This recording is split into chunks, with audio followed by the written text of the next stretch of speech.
Hey guys, Dave here, and this is the devlog of my Ludum Dare entry. It was the first game jam for me and I'm really happy that I managed to finish the game. Now, the theme was keep it alive, and the first idea I had was that you could control a group of players from a top-down view and the goal would be to, keep them alive.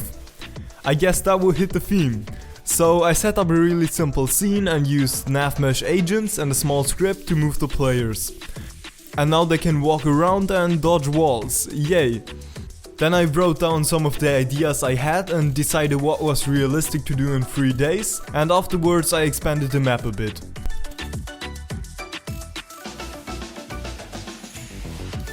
And here you can see the game after the first 2 hours. You can move the cubes around, you can select a single one, and yeah, the camera movement is pretty shaky. But the main problem was, the game wasn't challenging at all, and that's why I coded some enemies.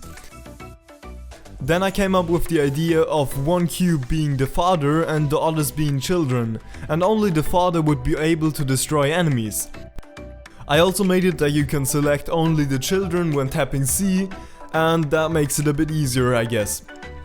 Now, of course I wanted the game to look good, but I didn't want to spend too much time modeling stuff in Blender, so I decided to just use basic blocks from Unity and add some glow, so no one can see that I was too lazy for modeling. I tried out different glow effects, and the one I ended up with was to make emission materials and add a bloom effect in Unity's post-processing.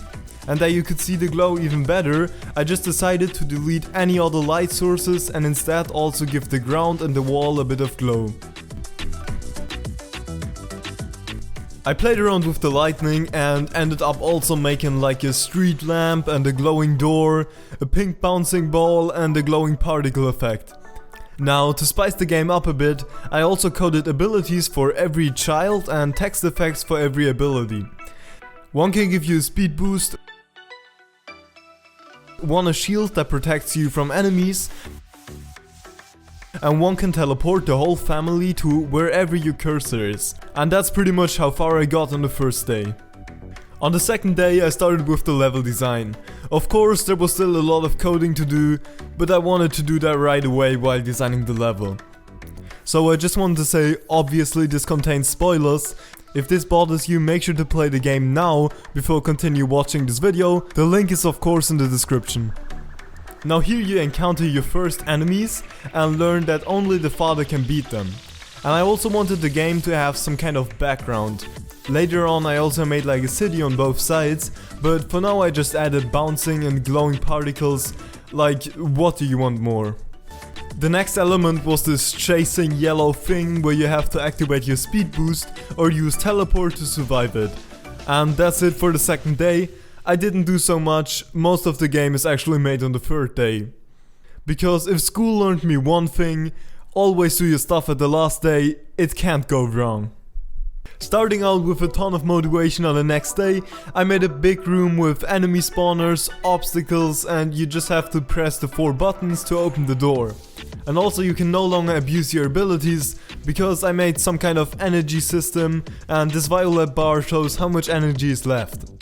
Of course it regenerates over time, or also if you destroy an enemy.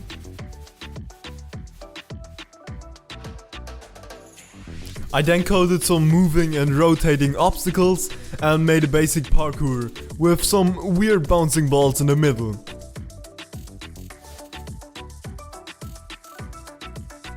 But still not enough bouncing balls, here you have some more.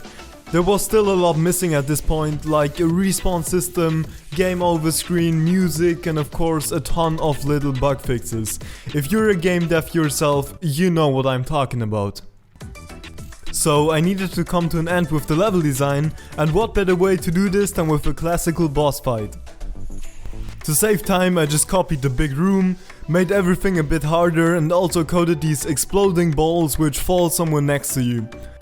And at the end you have to press all of these plates at the same time to beat the game. And that's it for the level design. Now I made this stuff and also let some of my friends play the game, and as already expected there were a lot of bugs. Like teleporting totally out of map or just beating the game with the father alone.